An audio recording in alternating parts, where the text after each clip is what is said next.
చివరికి మిగిలేది నీతో నువ్వే. ఎస్ మిత్రమా, నిన్ను ఒక విషయం అడగనా? ఎప్పుడైనా ఇలా అనిపించిందా, అసలు నా పరిస్థితి ఎవరికైనా అర్థం అవుతుందా అని? నిజం చెప్పు, చాలాసార్లు మనం బాధపడేది సమస్యల వల్ల కాదు, మనల్ని ఎవ్వరూ అర్థం చేసుకోవడం లేదనే ఒక భావన వల్ల. నాకు ఒక విషయం చాలా ఆలస్యంగా అర్థమైంది మిత్రమా. అది అర్థమైన తర్వాత మనుషుల మీద కోపం పెట్టడం మానేశాను. మనకు ఒక అలవాటు ఉంటుంది, మన మనసులో ఏం జరుగుతుందో ఎదుటి వాళ్ళకు కూడా అదే విధంగా అర్థం కావాలి అని అనుకుంటూ ఉంటాం. కానీ నిజానికి జీవితం అలా ఉండదు. ఒక్కసారి మీ నాన్న గురించి ఆలోచించు. ఆయన నిన్ను ప్రేమించడంలో ఏమాత్రం తక్కువ చేయడు. కానీ నీ మనసులో ఉన్న ప్రతి బాధను ఆయన అర్థం చేసుకోగలడా? కుదరదు. అది ప్రేమ లేక కాదు, ఆయన నీ జీవితాన్ని జీవించడం లేదు కాబట్టి. మీ అమ్మ కూడా అంతే, బహుశా నీ స్నేహితులు కూడా అంతే, ఆఖరికి నేను కూడా అంతే. నీ గుండెల్లో ఏం జరుగుతుందో పూర్తిగా తెలిసిన మనిషి ఈ ప్రపంచంలో ఒక్కరే ఒక్కరుంటారు, అతడు నువ్వే.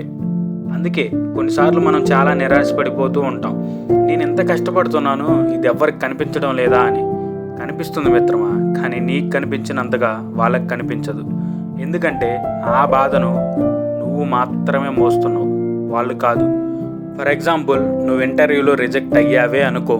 ఇంటికి వచ్చాక అందరూ ఏమంటారు? పర్లేదురా, ఇంకోసారి ట్రై చేయి అంటారు. కానీ ఆ ఒక్క మాటతో నీ బాధ అంతా పోతుందా? పోదు. ఎందుకంటే వాళ్ళకి అది ఒక ఇంటర్వ్యూ మాత్రమే.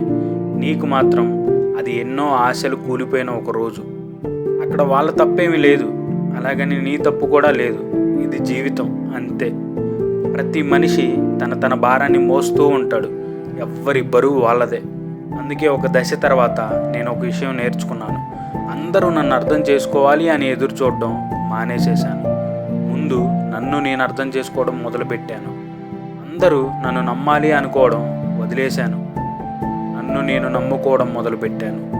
నిజం చెప్పాలంటే ప్రతిరోజు చివరిలో మనిషికి కావాల్సింది ఏంటంటే, ఈ ప్రపంచం మొత్తం కాదు, నేను నా వైపు ఉన్నాను అనే ఒక నమ్మకం, భరోసా. అది గనక ఉంటే నువ్వు ఒంటరిగా ఉన్నా సరే ముందుకెళ్ళగలవు.